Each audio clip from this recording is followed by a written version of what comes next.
It's a beautiful day in Southern California. It's a little before 9 a.m. and it's been a busy morning. I've got some starter going here. This is my Quickly. Over here you can see Joe's starter. She's got some multiple experiments going, but it's coming along really nicely.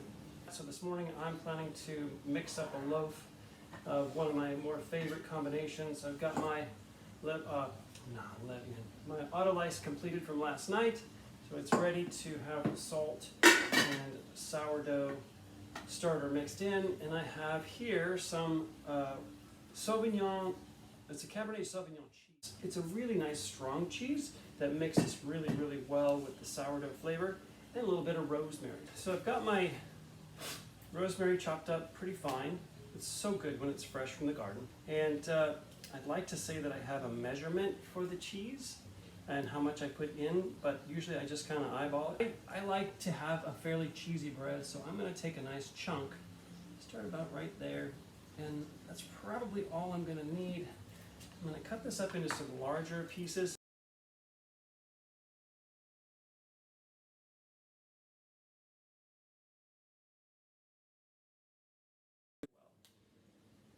And with that, it's now time to prepare the dough. So I've got my scale and my auto-lysed 400 grams of bread flour, 100 grams of whole wheat. I'm going to grab a spoon. And now we're going to take, this is super fresh.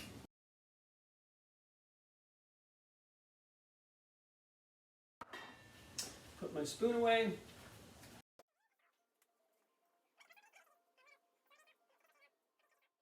That's in there. I will simply add the rosemary and cheese to that.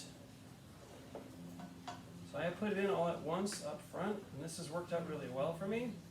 The flavor gets kind of integrated all the way throughout the rising process. So that's pretty cool. And the rosemary and cheese is just a really good combo. And bread baking should be fun. So that is that. I'm going to move my scale out of the way, and the rest, this is where the artisan part comes in, I guess. It's all done by hand for me.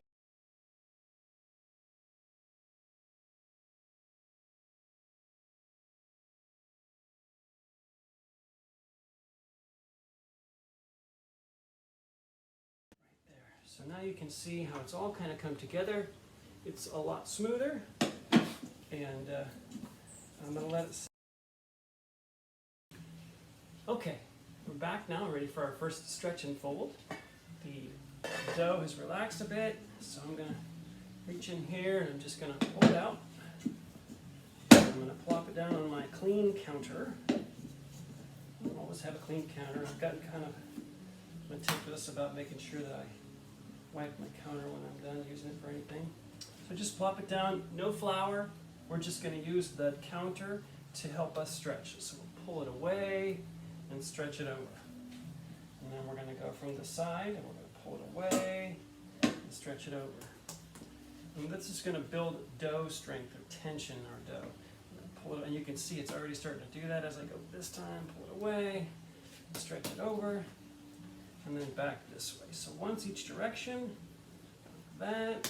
And then once you've done the stretches, we're going to come from the side, kind of put your hand in at a 45 and pull. Just going to stretch and pull to make this kind of round it out.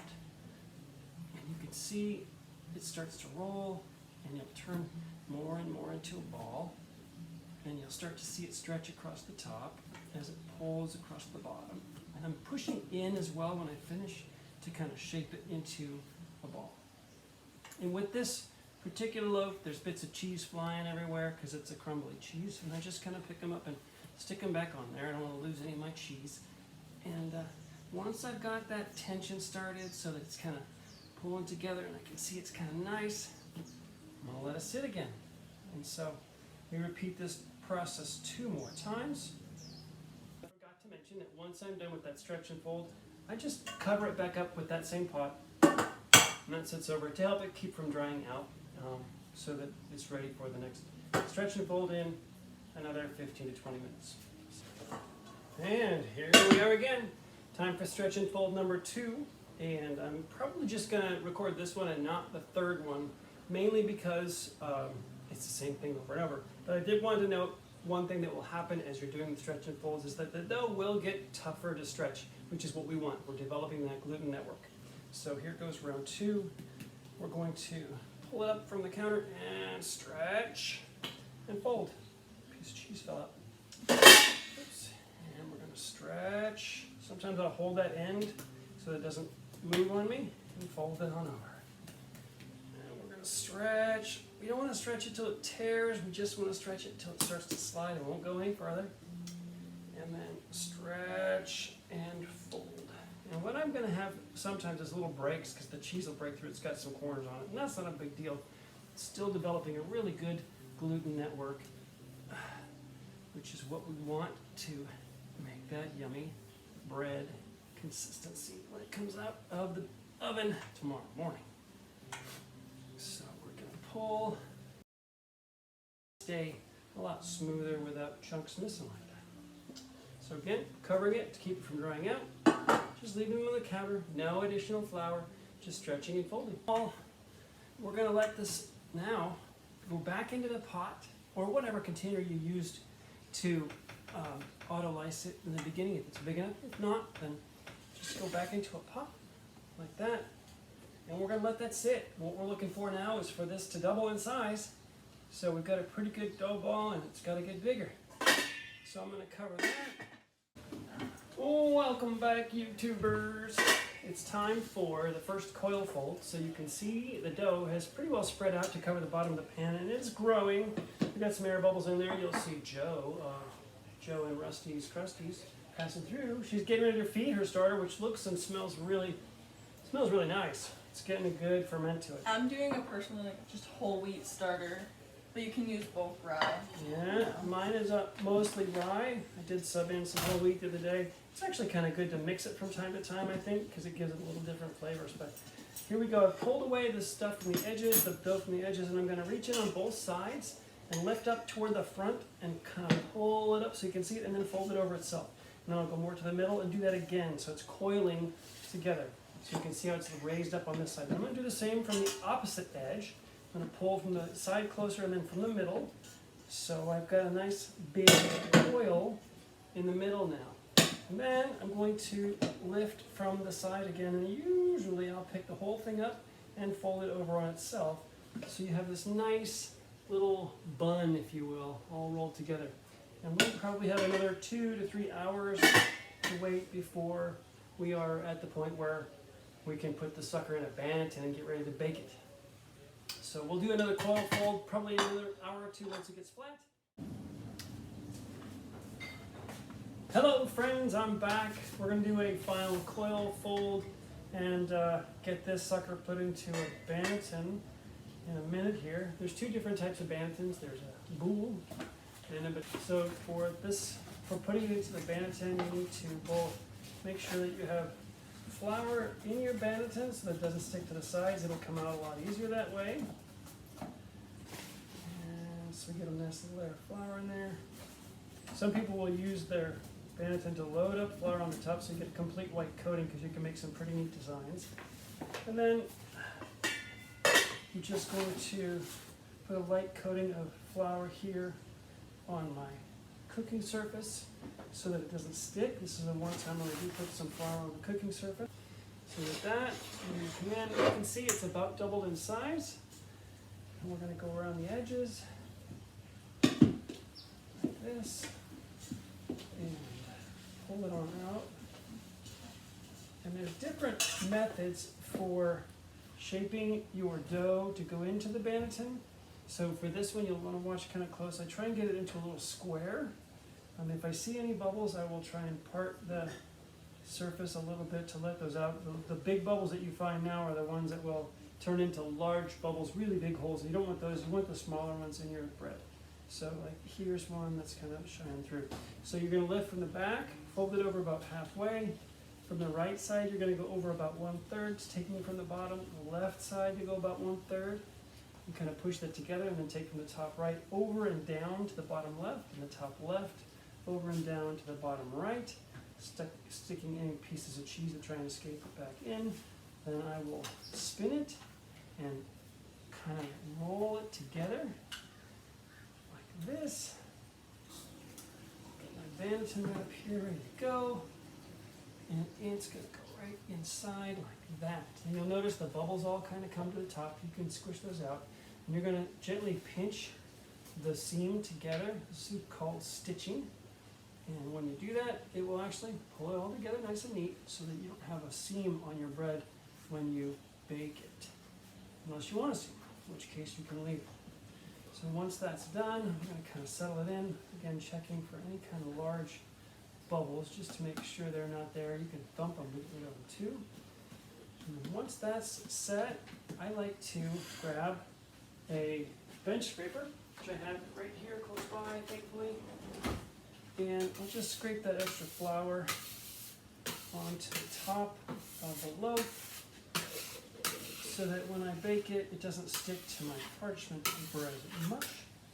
And I do bake on top of parchment paper, which you'll get to see in the next clip. That will be tomorrow on my time frame because this is going to sit in the refrigerator overnight to cool down and prepare for baking. So that's it. It's going to look like that sitting in there. It is going to rise a little bit overnight when you put it in the refrigerator. I put mine in just a plain old plastic bag. If you have something more fancy to seal it in, that's fine. But I slip it in like this. This is just to keep the moisture in the loaf. And then twist it like that and put it underneath. And this has worked just great for me. And so that goes into the fridge now. And then tomorrow morning, I'll be back to show you what I do to prepare it as far as using a lame to cut the top and score it for baking, and we'll go from there. Hey, good morning. Oh, got some hair sticking up. Went surfing this morning.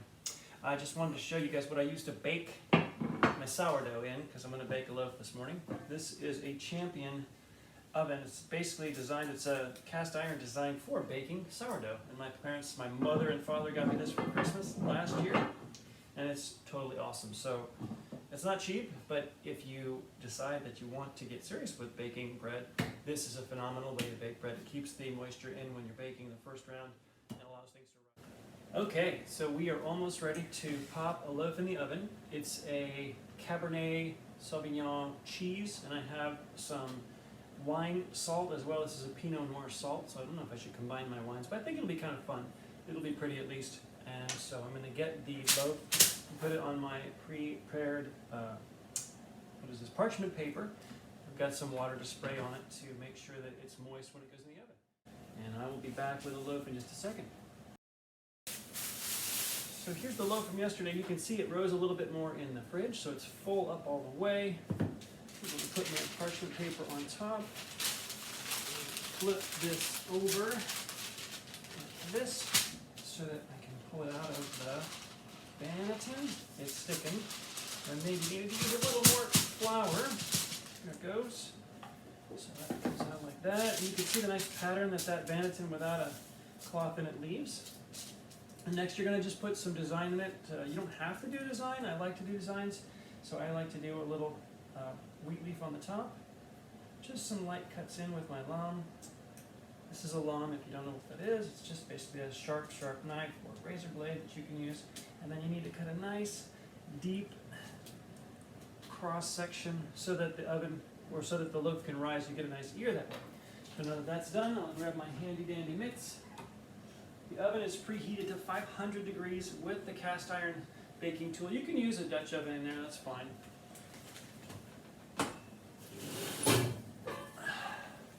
And I don't actually take it all the way out of the oven to load this up. I forgot to spray it, so we'll spray it real quick. This is basically to add steam to the loaf, so as it's rising it doesn't crust up and not get a good ear. And that's going to plop right in.